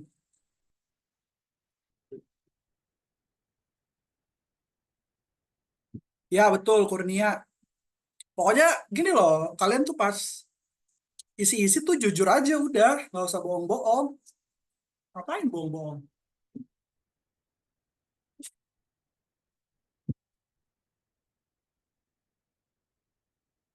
Nanya apaan, Ria Nur? Nah, emang kalau ada TV nggak boleh? Ya Allah, Robi. Tega banget pemerintah mentang-mentang punya TV doang digagalin. Tapi saya nggak ada TV juga sih. Jadi saya nggak tahu. Pengumuman dari dinas kapan ya, Kak? Ya seselesainya semua proses. Kita juga nggak tahu kapan waktu aslinya. Saya cek harga, saya dikasih ya, enak aja. Rumah saya sini, dikasih saya. Kalau misal semester 2 dibatalin, terus sekarang daftar lagi, itu ATM-nya baru nggak? Hah? Nah itu saya juga nggak tahu tuh. Kalau misalkan kalian di semester 2, bukan berarti kalau semester 2 tahap 1 2024 ya, yang kemarin ya, yang saya ke DPRD audiensi. Saya nggak tahu tuh, pas kamu semester 3 daftar diterima, apakah kartunya baru, apa pakai kartu lama, saya nggak tahu. Mungkin nanti setelah ada ini, kita koordinasi deh. Tapi saya sih udah turun sih, jadi nggak usah nanya saya, cuak.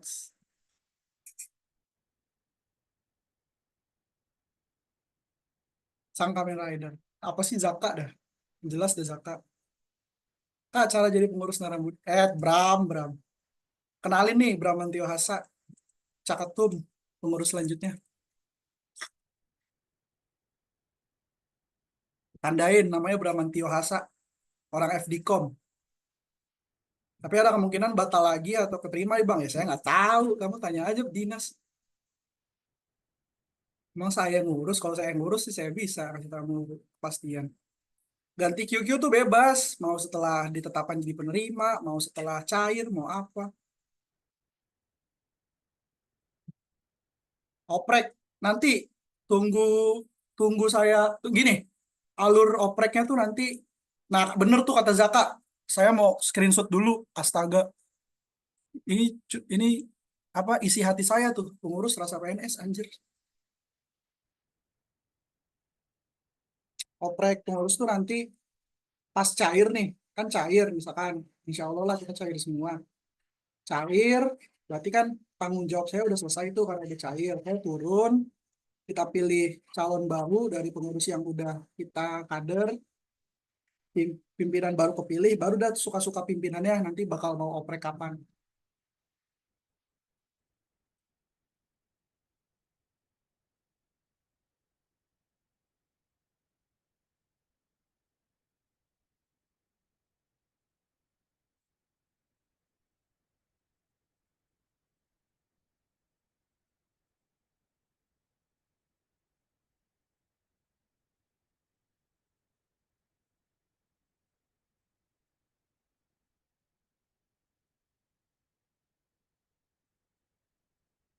Yusuf, saya SS. Moga dapat semester ini asli dah, ntar saya TF. Saya SS, nggak mau tahu. Nazar, orang Islam harus ditepati. Jurusan saya, kesejahteraan sosial. Anjay, makanya saya mikirin kalian semua.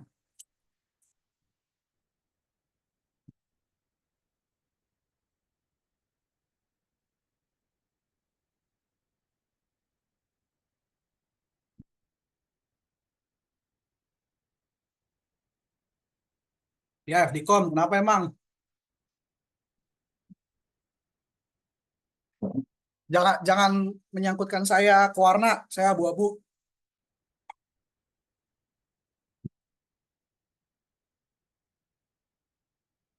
Aman bang, Anja Yusuf, GG, gentle Yusuf gentle. Saya udah SS sekali lagi, SS full screen. Ganti QQ itu pakai surat pengantar dari sekolah asal. Minta aja ke sekolah asal. Bawa kakak, bawa KTP, bawa apalah segala macam. Tuh kata Eva, pinter banget ya Allah akhirnya ada yang menggunakan fasilitas yang sudah kita sediakan. Di Bio Narang Muda Syahid kan ada, itu dia. Tahun ini ya kemungkinan nggak dapet tahun ini kalau ini. Kemungkinan sih ya. Cuma kita doa aja lah. MD hadir di mari bang, anjay. Manajemen dangdut. Kalau dulu saya ngatainnya pas saya jadi maba, MD tuh kalau kata kating-kating saya manajemen dangdut namanya. Bukan manajemen dakwah. Bercanda sih. Pakai kartu aktif, emang pakai kartu aktif. Maba keluarnya semester keluar mau di semester 2 itu double. Ya double lah. 18. Tapi harus syaratnya harus terdaftar di semester 1. Cakep-cakep. Saya nggak mau komen lah. Kamu nilai aja sendiri. Tukar kartu tuh kalau udah apa namanya, bukan tukar kartu sih betul, kalau udah dapat undang, jadi gini nanti dinas bakal ngirim BNBA distribusi undangan, distribusinya itu nanti kita sebar di grup tuh. Nah yang kalau kalian ada namanya kalian datang tuh ke tempat yang ada di situ, udah kalian dapat kartunya cairin deh. Cewek FDCOM cakep-cakep nggak tuh? Spek Yalil Yalil Zidane, speknya Yalil Yalil.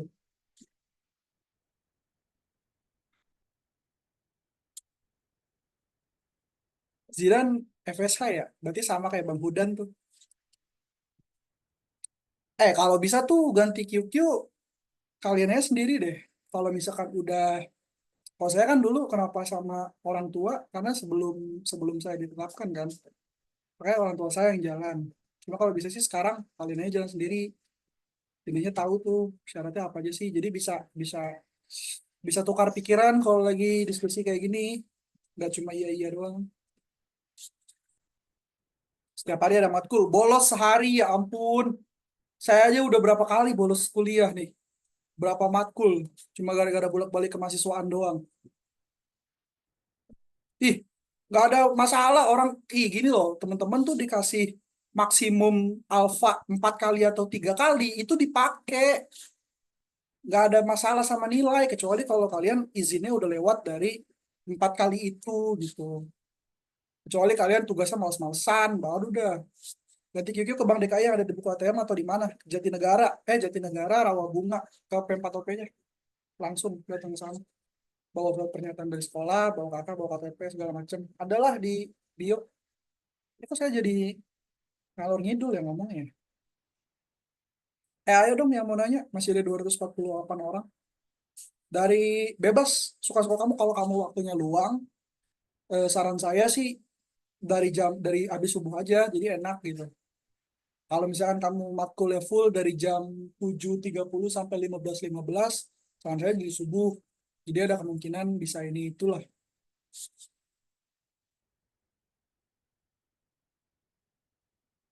Putar keluar. Saya nggak sanggup masuk FSA mental Kemdikbud. Iya lagi, iya lagi, iya lagi, anjay. Nah, kalau survei itu setiap tahun, suka-suka dinas, mau kapan. Mereka lagi butuh data survei, mereka survei. Mereka lagi nggak butuh data survei, ya ada kemungkinan nggak data survei.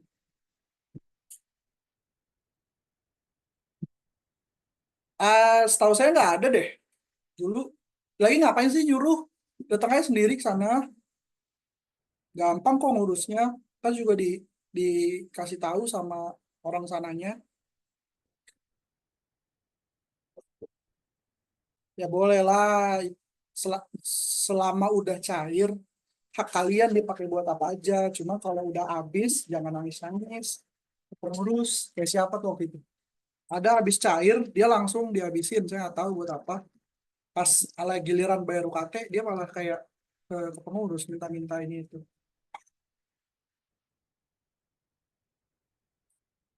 Janganlah. Kamu kalau mau apa namanya, namanya Mbak yang tadi tuh di blur atau gimana gitu. Kalau saya mah bodo amat lah, muka saya tersebar. Jangan menurunkan, jangan apa ya, mendiskreditkan gitu. Apa sih bahasa itu? Jangan bikin pencemaran nama baik lah istilahnya.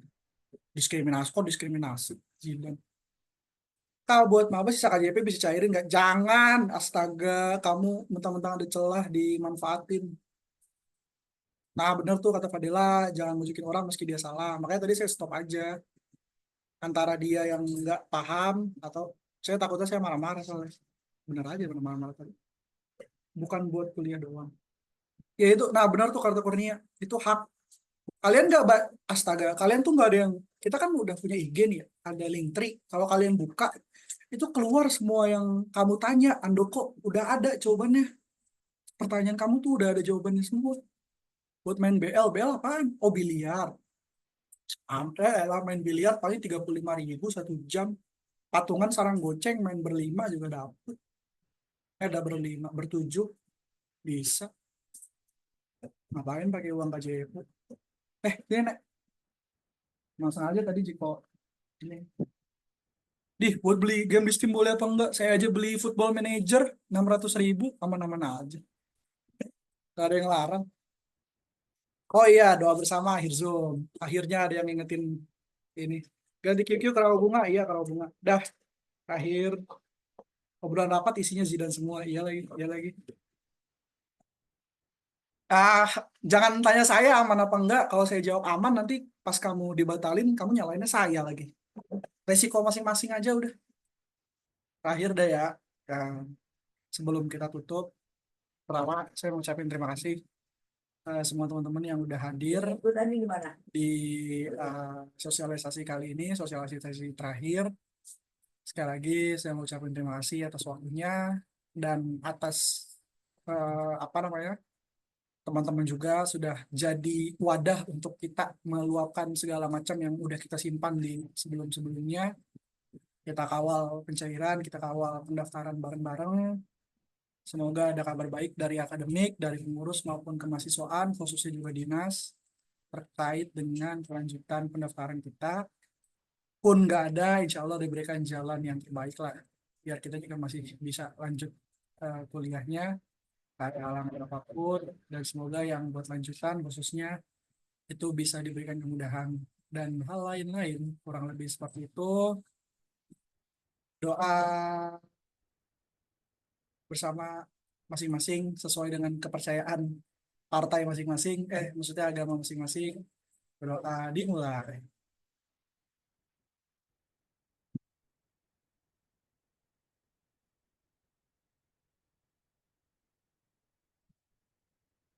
Doa selesai. Ih, kata siapa? Anak UIN Islam semua. Kalau Islam semua nggak ada yang mabok, Zidan. Kalau Islam semua nggak ada yang pacaran. Siapa bilang Islam semua? Betul tuh, Yusuf, kawal sampai cair. Dah, mungkin gitu aja sosialisasi ke berapa, saya sampai lupa berapa kali sosialisasi. Padahal tahap-tahap sebelumnya tuh saya sosialisasi cukup sekali loh, nggak berkali-kali kayak gini. Heran saya juga.